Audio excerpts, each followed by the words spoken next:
नाज़रीन, आए दिन हम आपको नए नए मेहमानों से मिलाते हैं और आज भी हमारे एक ख़ास जो मेहमान है वो तारुफ के मोहताज नहीं है, जबकि इन्होंने काफ़ी ज़्यादा ऐसे बयान दिए हैं जिनकी वजह से इनकी पॉपुलरिटी जो है वो काफ़ी ज़्यादा मशहूर है। और आज भी इनसे चाहेंगे कि कुछ सवालात पूछे, चाहेंगे कि बिल्कुल सीधे तौर पर ये जवाब दें। इन्हीं से अब बातचीत शुरू करते हैं, देखते हैं कि इनका तज्ज़िया क्या है जो आज की जो पॉलिटिक्स यहाँ पर हो रही है उसमें। अगर देखेंगे जो कंट्री वाइड अभी पॉलिटिक्स चल रहा है, सबसे पहले इनसे ही तारुफ लेते हैं। आप अपना तारुफ दीजिए। मेरा नाम आसिम मसूदी है, मैं भारतीय जनता पार्टी से हूँ। मसूदी साहब, सबसे पहले आपसे जानना चाहेंगे, जिस तरह से यहाँ पर बड़े दावे किए जाते थे कि ये सेक्युलर कंट्री है, डेमोक्रेटिक कंट्री है, लेकिन वही आज के दौर में अगर देखेंगे जो यहाँ पर अपोजिशन के लीडर्स हैं, उसमें अगर हम खासकर वैली की बात करेंगे, जिस तरह से महबूबा मुफ्ती, फारूक अब्दुल्ला साहब ने ये बयान दिए हैं कि कंट्री में मस्जिदों को ढाया जा रहा है, स्पीकर्स बंद किए जा रहे हैं। आप एक मुस्लिम लीडर है, मुस्लिम लीडर होने के नाते और बीजेपी के सीनियर लीडर होने के नाते क्या आपको उसको ठीक मानते हैं कि इस तरह की जो कार्रवाइयाँ वो होनी चाहिए मुल्क में?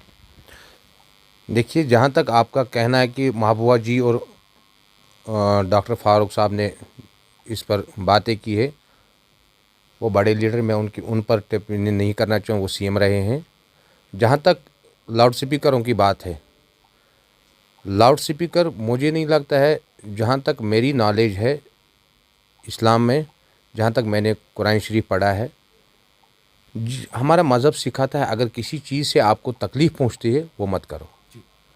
तो लाउड स्पीकर अजान के लिए आए, अजान देकर फिर हम उस पर बाकी चीज़ें करें, वो मुझे नहीं लगता है। अजान के लिए भी बैन लगाएगी? नहीं, अजान के लिए कहीं बैन नहीं लगाई, स्पीकर्स बंद किए गए? नहीं, अजान के लिए कहीं बैन नहीं लगाए हैं।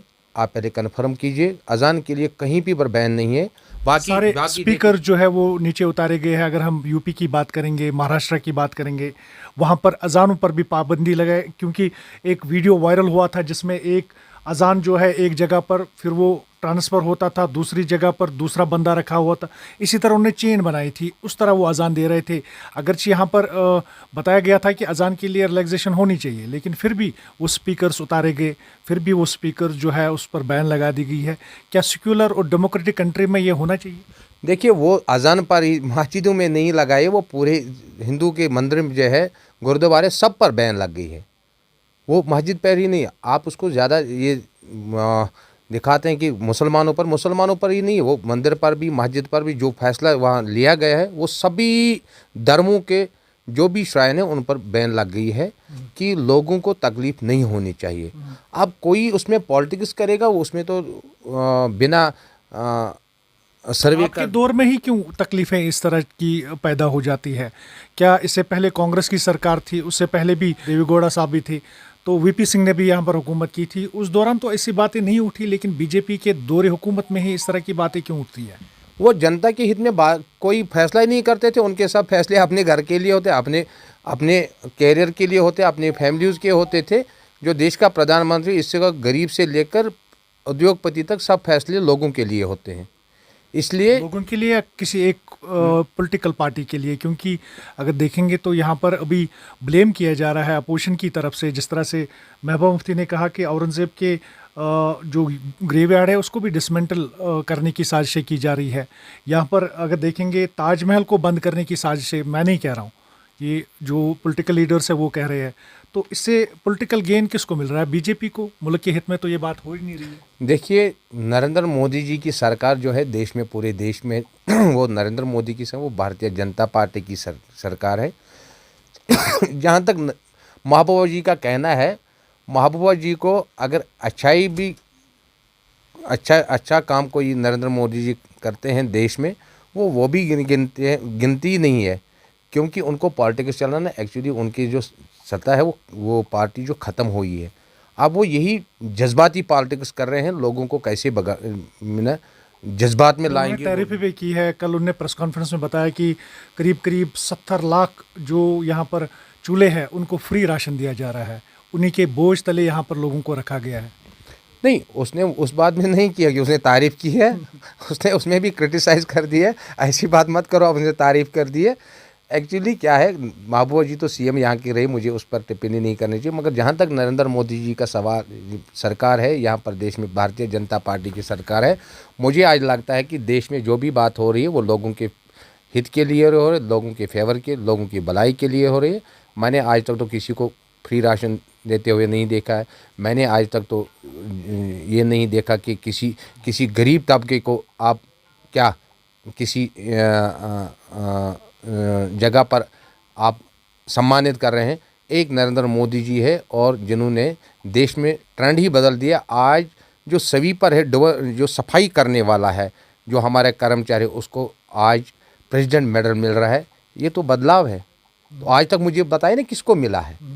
आज देश में, पूरे देश में गोल्डन कार्ड नरेंद्र मोदी की वजह से। आज नरेंद्र मोदी जी की सरकार में 8 साल में हर एक व्यक्ति को देश में, चाहे वो पढ़े लिखे हो, चाहे वो जिसने भी देश के लिए छोटा से छोटा काम भी किया, बड़ा से बड़ा काम, सबको सम्मानित किया गया है नरेंद्र मोदी की सरकार में इन 8 सालों में। मुझे बताइए आज तक देश में किस इंसान को जो रियलिटी हक रखता था प्रेसिडेंट मेडल का या किसी भी मेडल का, उसको मिला होगा। यहाँ तो इनने अपने रिश्तेदारों को दिए या उन्होंने उनको दिए जो इनके वेल विशर्स थे। आम इंसान को इसकी पता आपने नहीं। रिश्तेदारों की बात की, अगर हम यहाँ पर होम मिनिस्टर की बात करेंगे, उन्होंने बीसीसीआई में अपने जो फर्जंद है उनको तैनात किया है। क्या आप रिलेटिव पर जो खानदानी सियासत है उस पर आप बात तो करते रहते हैं, लेकिन अपने बगल में आप नहीं देखते, ऐसा क्यों? देखिए, उसकी सिलेक्शन बोर्ड करते ना, होम मिनिस्टर नहीं करता है। जैसे 10 लोगों ने अपने फार्म भर, उसने भी भर दिए तो वो सिलेक्ट हो गए, तो उसमें कौन सी परेशानी? यानी कि बैकडोर नहीं है? नहीं, बैकडोर नहीं है। किसने भी बोला आपको? तो आप यहाँ पर मैं बताऊंगा यहाँ पर क्या होता था। आपने कभी सुना है कि मुफ्ती मोहम्मद सईद का कोई बेटा है? वो अलादीन का चिराग जैसे आया वैसे उसका बेटा भी पैदा हो गया। और पीडीपी क्यों टूट गई? जिन वर्करों ने काम किया ना ग्राउंड लेवल, जिनने गोलियां खाई है, जिन्होंने पीडीपी को बनाया। पीडीपी से खौफजदा क्यों है? सुनिए मेरी बात सुनिए। पीडीपी से ही नहीं खौफजदा है। हम क्यों खौफजदा है? बार-बार नहीं पीडी, मैं बताऊं इनने क्या किया है यहाँ पर। और उसको लाया, उसको यहाँ टूरिज्म मिनिस्टर बना दिया गया। जब वो टूरिस्ट मिनिस्ट्री उससे छीना गई, वो वापस चला गया। आज नहीं उसका कोई बयान नहीं आता। आपने सुना है कभी इसका बयान? उसके बाद देख लीजिए, जो नेशनल कॉन्फ्रेंस के पीआर, सुनिए बात सुनिए। नेशनल कॉन्फ्रेंस के जो पीआरओ थे वो आईएएस अफसर बन गए यहाँ। आज भी 16 अफसर जो है वो जिनने बैकडोर एंट्री की है, वो आज तो आप पर ब्लेम कर रहे हैं, आपने बाहर के स्टेटों से यहाँ पर ऑफिसर्स को लाया है, कश्मीरियों को रहने दिया है। नहीं, कश्मीरियों के अफसरों की ये आवाज़ उठाता है आसिफ मसूदी, और मुझे कोई पॉलिटिकल पार्टी का लीडर दिखाई जिसने उठाए। तो उनको टोपोग्राफी की यहाँ पर पता नहीं है, तो वो क्या करेंगे कश्मीरियों के लिए? मैं आज भी बोल रहा हूँ कि जम्मू कश्मीर में जम्मू कश्मीर का अफसर होना चाहिए, क्योंकि वो एक्सपीरियंस, यहाँ की एक्सपीरियंस है उनको, चाहे वो पुलिस अफसर हो चाहे वो सिविल अफसर हो। यहाँ पर पहले जब यहाँ पर जो जैन के कैडर के बाहर के अफसर आते, उनको 8-10 साल एक्सपीरियंस मिलती थी यहाँ, फिर उनकी पोस्टिंग अच्छी होती, वो काम करते थे। आज जो इन्होंने लाया है छोटे छोटे बच्चों को, जो अनएक्सपीरियंस लोग हैं, ये एलजी में मैंने आज से 1 हफ्ता पहले ही बोला, ये एलजी साहब की नाकामी है, एडमिनिस्ट्रेशन की नाकामी है। ऐसे अफसरों को बिठाए यहाँ पर। आज चल रहा है कश्मीरी, जम्मू कश्मीर के अफसरों के साथ नाइंसाफी चल रही है। ये मैं खुद दावा कर रहा हूँ, मैं बोल रहा हूँ, रिकॉर्ड बोल रहा हूँ आपके सामने। कश्मीर में, कश्मीर का कोई अफसर, डिस्ट्रिक्ट अफसर नहीं है, ना हमारा डीसी कोई, ना एसपी हमारा कोई है। कुछ मेहरबानी हो गई परसों ही हमारे एसएसपी कश्मीर, जम्मू कश्मीर के अफसरों ने यहाँ कुर्बानियाँ दी है इस रियासत के लिए।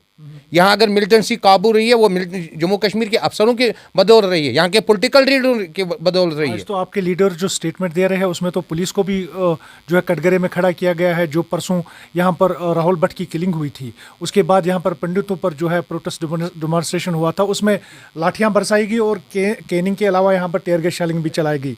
उसमें आपके जो यहाँ पर यूटी प्रेसिडेंट है, उन्होंने बोला कि जो भी पुलिस वाला इसमें इन्वॉल्व होगा उसके खिलाफ कार्रवाई की जाएगी। तो आप तो यहाँ के पुलिस को भी नहीं मानते? देखिए क्या होता है। एक डेथ हो गई यहाँ, राहुल भट्ट साहब की जो डेथ हो गई है, वो एक एम्प्लॉय था, कश्मीरी लोगों के हेल्प ही करता था। मैं उसकी बात नहीं कर रहा हूं। सुनिए आपने बता दी। देखिए पुलिस जो काम कर रही है, वो देखिए जिस दिन उन्होंने किया उसी दिन यहाँ पर एक वो एयरपोर्ट रोड बंद करना चाहते थे, जो आपने भी सुना, हमने भी सुना, जो मीडिया में आया। एक्चुअली उस दिन क्या यहाँ पर आना था, उनके साथ बात करने के लिए वो पूरा प्रोटेस्ट जो है चला रहे थे। सुनिए एयरपोर्ट की तरफ उनको समझाया गया है, पुलिस किसी जगह लाइन ऑर्डर प्रॉब्लम नहीं होने देता। अगर उसी में जो यहाँ के ताकतें हैं, दुश्मन हमारे जो पाकिस्तान के यहाँ अनासिर बैठे हैं, अगर उसी प्रोटेस्ट में कोई किसी और पर फायरिंग हो जाती तो फिर किलिंग हो जाती। उस वक्त आप क्या कह रहे थे? उस वक्त पुलिस जो कर रही है वो पीस। ब्लेम गेम क्यों आप बता रहे हैं? जब भी कोई इस तरह की इंसिडेंट हो रही है तो हम दूसरे या मुल्क या इंसान पर जो है उंगलियां उठाते हैं। क्या हमारे जो फोर्सेस है वो इतने काबिल नहीं है कि उसको कंट्रोल करे? बॉर्डर्स टाइट है, आए दिन प्रेस कॉन्फ्रेंस बुलाई जाती है आर्मी की तरफ से, बॉर्डर्स बिल्कुल सील्ड है, प्रोटेक्टेड है, तो भी यहाँ पर अभी बताया जाता है कि फ़लानी मुल्क ने किया, फ़लानी इंसान ने किया। इस तरह की पॉलिटिक्स कब तक आप खेलेंगे? क्योंकि यहाँ पर अगर देखेंगे राहुल भट्ट भी मारा गया, एसपीओ भी मारा गया, जो पुलवामा गडूरा में मारा गया। राहुल भट्ट के लिए श्रीनगर से दिल्ली तक शोर तो काफ़ी ज़्यादा ह्यू एंड क्राई मच गया। लेकिन वही अगर हम उस ऑफिसर की बात करेंगे, एसपीओ की, स्पेशल पुलिस ऑफिसर की बात करेंगे, उस पर बहुत कम बोला गया, जबकि एसआरओ दिया गया जो पंडित फैमिली थी। रियाज जो एसपीओ मारा गया तो उसके लिए कुछ नहीं। देखिए ये जो आप बताना चाहते हैं कि आपने राहुल भट्ट की जो ये है उठ गई है, वो माइनॉरिटी में यहाँ है, हाँ मेजॉरिटी में है जी। तो एक्चुअली क्या है, मेजॉरिटी में जो लोग होते हैं वो उनके सपोर्टर होते हैं, माइनॉरिटी, क्योंकि वो हमारे भाई है। पंडित जो भी है, हम यहाँ एक रीत रही है जम्मू कश्मीर, खासकर कश्मीर वैली में, पंडित जो है वो हमदर्द मुसलमानों के थे, मुसलमान हमदर्द पंडितों के थे। अब कल जो अनफॉर्चुनेट राहुल भट्ट की हो गई और रियाज अहमद की हो गई पुलवामा में, तो मुझे लगता है गवर्नर साहब ने जो अनाउंस किया है उनको दोनों के लिए एक साथ करना चाहिए। ये डिस्क्रिमिनेशन नहीं होना चाहिए, नहीं होना चाहिए। इसमें मैं आपके बगैर भी मैंने दूसरे चैनलों में भी कहा, ये नहीं होना चाहिए, क्योंकि दोनों एम्प्लॉय थे, दोनों सरकार से तनख्वाह ले रहे थे, दोनों जम्मू कश्मीर के बाशिंदे थे, दोनों हिंदुस्तानी थे, तो उनकी दोनों के लिए ऐलान करना चाहिए था।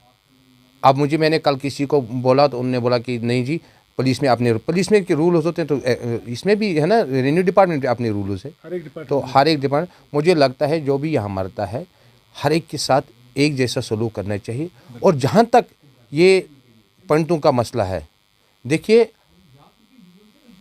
कश्मीरी पंडित मारे, कश्मीरी मुसलमान मारे, मरता तो हमारा ही भाई है ना, मरना तो कोई नहीं चाहिए। सबसे पहले ये बात है, चाहे कोई वही जानता है जिसके घर में आग लगेगी। उसका छोटा बच्चा है 3 साल का, स्कूल जाने रहे, इसकी बेटी 4-5 साल की, तो क्या कहेंगे ये लोग कि हम अपनी रोजी रोटी, दोनों दर्द सहम है। यहाँ जो आपने बताया कि दूसरे मुल्कों पर आप देखिए, मिलिटेंसी यहाँ हिंदुस्तान ने पैदा नहीं की है, मिलिटेंसी यहाँ पाकिस्तान ने खड़ा की है, और वही जो मिलिटेंट उनके इशारे पर आज यहाँ काम कर रहे हैं। मिलिटेंसी काम हो गई है। देखिए टेररिस्ट जो है, जो मुल्क दुश्मन, वो हिंदू भी हो सकता है, मुसलमान भी हो सकता है, क्रिश्चियन भी हो सकता है, बौद्ध भी हो सकता है, जैन भी हो सकता है, सिख भी हो सकता है। ये नहीं कि मुसलमान ही मुल्क दुश्मन हो सकता है। मुसलमान जितना देशभक्त है, मुझे नहीं लगता उतना कोई देशभक्त है। मैं अपनी बात कहूँगा, मुझे किसी की सर्टिफिकेट नहीं चाहिए, मैं देशभक्त। आप ही के एक बीजेपी के लीडर ने दिल्ली में चला कर कहा था, देश के गद्दारों को मैं तो ऐसी बात नहीं कह सकता हूँ, गोली मारो। तो आप दूसरी बोली बोल रहे हैं, आपके लीडर जो बीजेपी के है वो दूसरी बोली बोल रहे हैं। आप तो वो बता रहे हैं कि मुसलमान जो है वो देशभक्त होते हैं, वो तो कह रहे हैं कि देशद्रोही है। आप में ही देखिए मेरी बात सुनिए, भारतीय जनता पार्टी समंदर पार्टी है, वर्ल्ड की लार्जेस्ट पार्टी है। वो ऐसे लोग होते हैं जिनको कोई वैल्यू नहीं होता, वो ऐसे बयाने देते हैं। तो भारतीय जनता पार्टी ऐसे लोगों को बख्शती नहीं है जो मुल्क के खिलाफ या किसी भी व्यक्ति के या किसी भी समाज के लोगों के या किसी भी मज़हब के बारे में बोले। भारतीय जनता पार्टी उन लोगों को बख्शती नहीं है। मैंने रियलिटी देखा है, मैं भारतीय जनता पार्टी का मेंबर हूँ, मैं आज फ़ख्र करता हूँ मैं भारतीय जनता पार्टी का एक सिपाही हूँ। मैं फ़ख्र से कहता हूँ आज मुझे फ़ख्र है, मैं उनने मुझे अपनी पार्टी में रखा, अपनी पार्टी का मेंबरशिप दिया, अपने पार्टी का सदस्य बनाया। मैं खुश हूँ इस पार्टी में, क्योंकि मैंने यहाँ कोई नहीं दिया।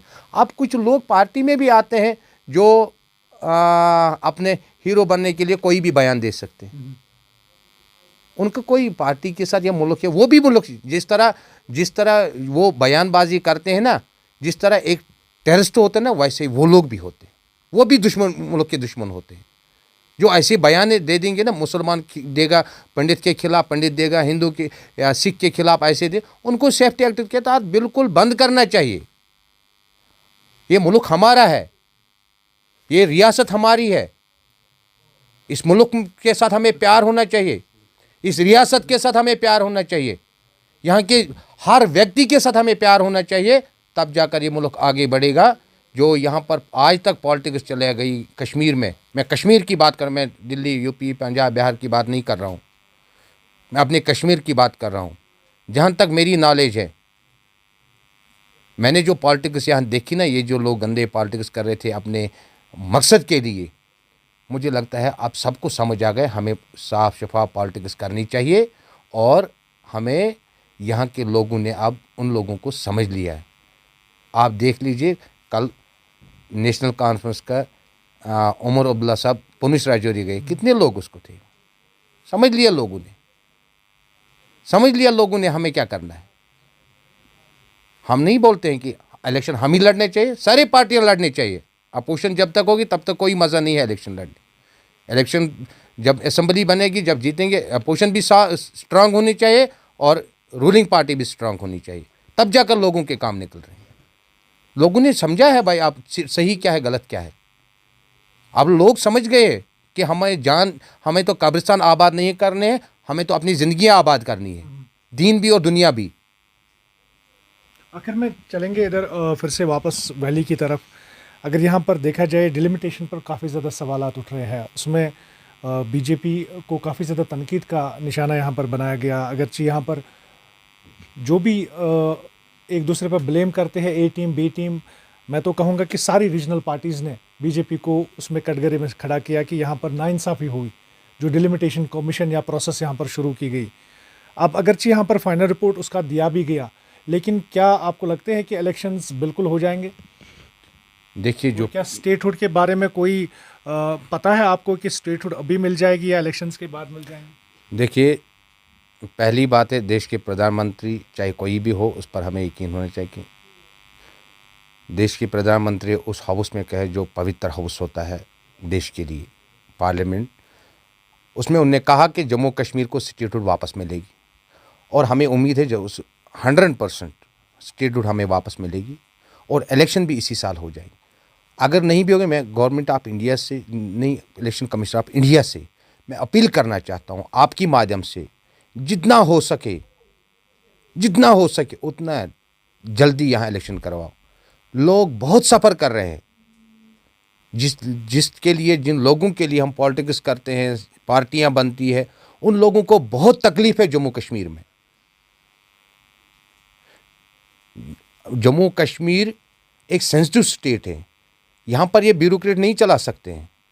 ये अपने, इनको खाना पीना उठना सब, फैमिली सब कुछ कवर्ड, ये सब कुछ अयाशी मिलती है इनको, लोगों से कोई यहाँ हम मैं क्या बताऊँ, सेक्रेटरी की दूर की बात है, यहाँ हम तहसीलदार को नहीं मिल सकते हैं, यहाँ हम एसडीपीओ को नहीं मिल सकते हैं, यहाँ हम एसपी को नहीं मिल सकते हैं, हम एसपी को नहीं मिल सकते हैं, आईजी को नहीं मिल सकते हैं, नहीं उनके पास टाइम है लोगों को मिलने के लिए। यहाँ डीसी क्या लीडर से मिलते हैं? नहीं, लीडर से भी नहीं मिलते। कोई लीडर बताएगा मुझसे मिलते हैं? मिलती नहीं है। तो किन से मिलते हैं वो अपनी मनमानी में लगे हैं, कोई उनके वो आपस में तालमेल भी नहीं है। उस वजह से यहाँ पर अगर कोई इंसिडेंट वो उनसे, इसलिए पॉपुलर गवर्नमेंट जो होती है वो जरूर, वो एक जो सोर्सेज हैं हमारे, जो अपने सोर्सेज होते हैं, तो उनका ये कहना है कि लीडर्स मैक्सिमम यहाँ पर कोई काम की गर्ज से आते हैं, किसी की ट्रांसफ़र करो, किसी का काम होता तो तभी आ जाते हैं, लेकिन पब्लिक रिप्रेजेंटेटिव बनकर नहीं आते हैं। ये कहाँ तक सच है? क्यों आपसे मिलेंगे? अगर आप ऐसे काम करने के लिए वहाँ पर जाते हैं?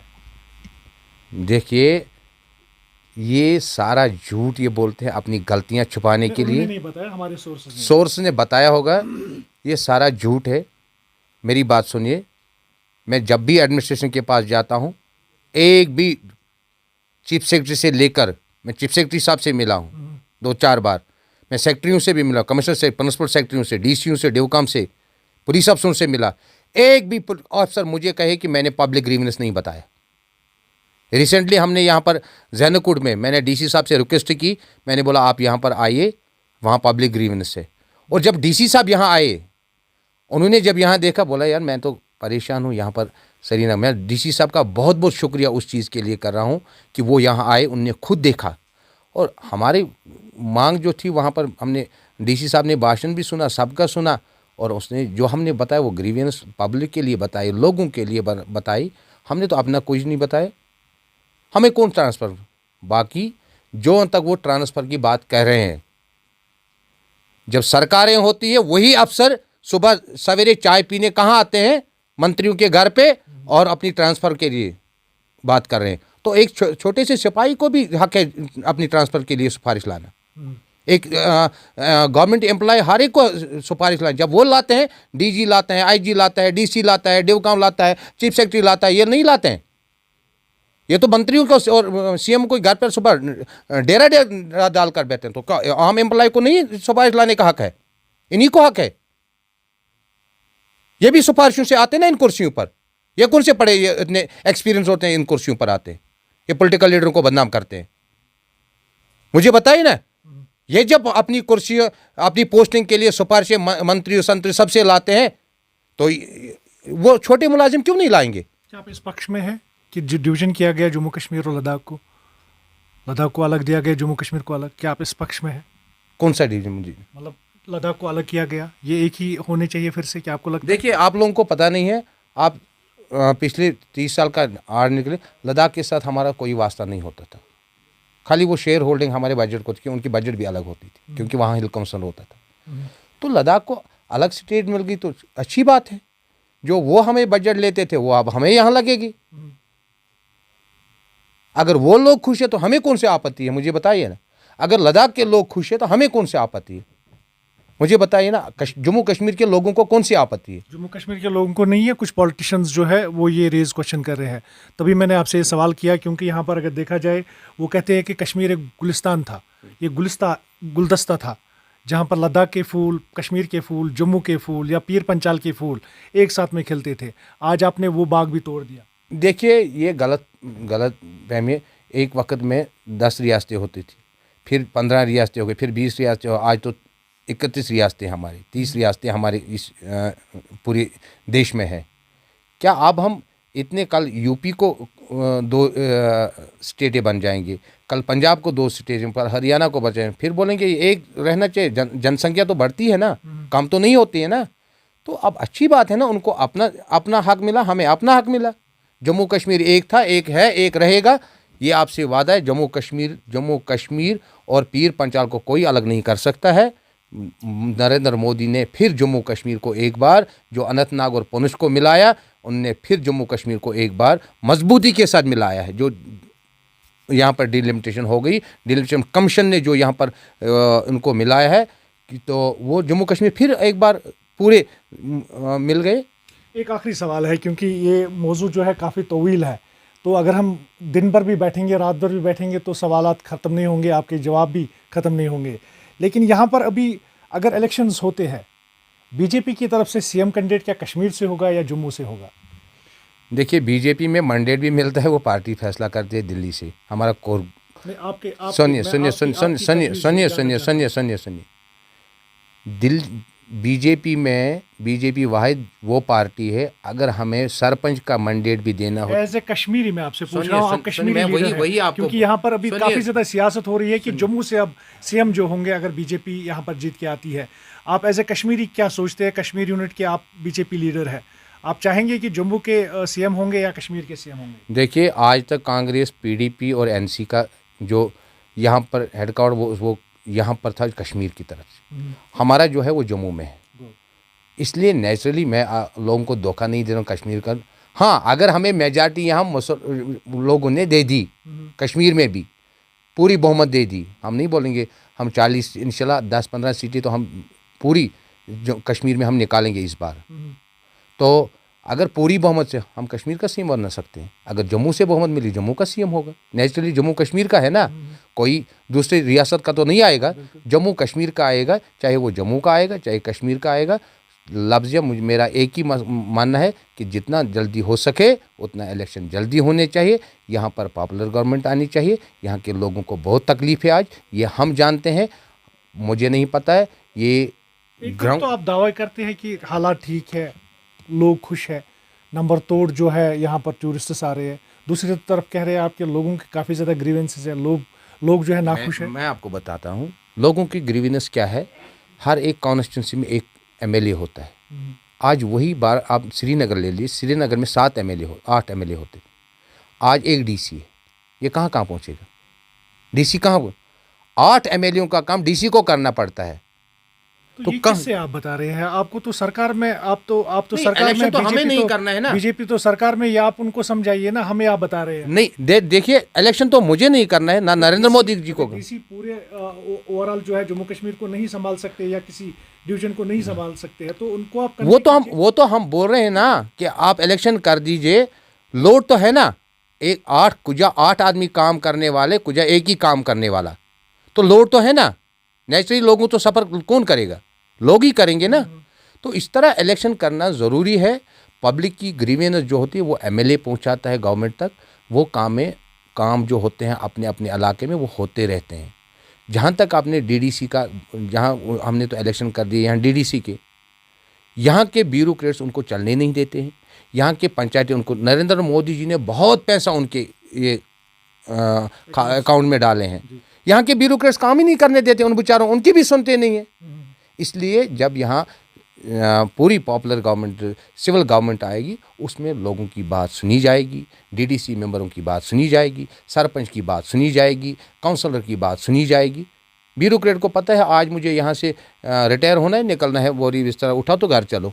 एक सवाल मेरे जहन में और आ रहा है, क्योंकि मैं यहाँ पर अगर महबूबा मुफ्ती की बात करेंगे, वो कह रहे हैं कि यहाँ पर जर्नलिस्ट को बंद किया जा रहा है, वो कुछ लिख नहीं पा रहे हैं। दूसरा, यहाँ पर अगर कोई भी बात कर रहा है तो उसके खिलाफ यूएपीए और पीएसए लगाया जाता है। क्या आपको लगता है कि इस तरह की पॉलिटिक्स आप कर रहे हैं अभी, जिस तरह से अभी महबूबा मुफ्ती ने इल्ज़ाम आयद किया है आप पर?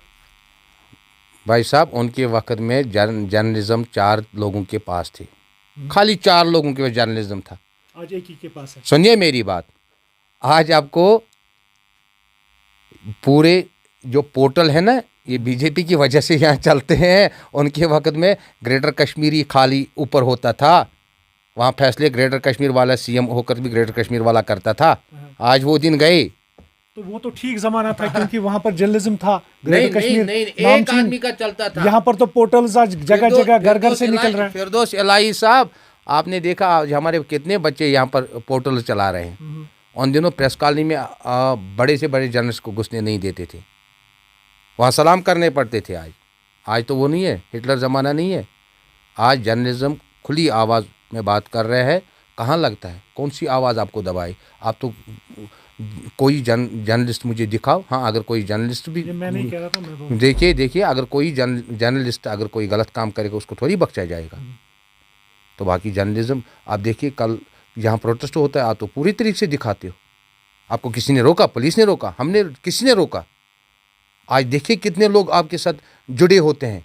आपके जो इंटरव्यूज़ होते हैं वो शेयर कितने करते हैं, लाइक कितने करते हैं, कितने कमेंट्स आते हैं। मुझे वो भी याद है कि यहाँ पर बहुत सारे जर्नलिज्म को बंद रखा गया है। मुझे वो भी याद है महबूबा मुफ्ती के दौर में कितने जर्नलिस्टों को बंद रखा गया है और किन की रजिस्ट्रेशन कैंसिल कर दिए गए। अब मैं मुंह नहीं खोलना चाहता हूँ, तो इसलिए मेहरबानी करके वो सीएम रही है। मुंह खोलिए आप। क्या नहीं, मैं मुंह नहीं खोलना चाहता हूँ, इसलिए कि वो सीएम रही है, तो हमारी बहन भी रही है, तो इसलिए हम उनके बारे में टिप्पणी नहीं करना चाहते हैं।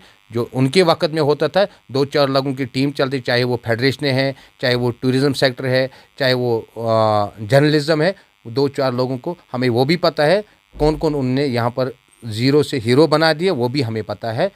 इंशाल्लाह आने वाले दिनों आप देखेंगे उनको जो उनने बनाए हैं ना, उनको सबको हिसाब देना पड़ेगा, जम्मू कश्मीर के, खासकर कश्मीर के लोगों को जिनका खून उन्होंने चूसा है। बहुत बहुत शुक्रिया। ये थे आसिफ मसूदी, बीजेपी के सीनियर लीडर है। और अगर हम यहाँ पर बात को इसी तरह रखेंगे तो मुझे लग रहा है कि तवील ये डिस्कशन होता जा रहा था।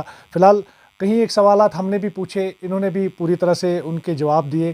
फ़िलहाल अगर देखेंगे तो ये भी चाहते हैं कि यहाँ पर पूरी तरह से जो डेमोक्रेटिक सेटअप है वो तैयार किया जाए, और जो ब्यूरोक्रेसी अभी यहाँ पर हुकूमत कर रही है उसके अगेंस्ट यहाँ पर पॉपुलर गवर्नमेंट ही बेटर रहती है। फिरदौस इलाही व जानन वानी, JKC न्यूज़ श्रीनगर।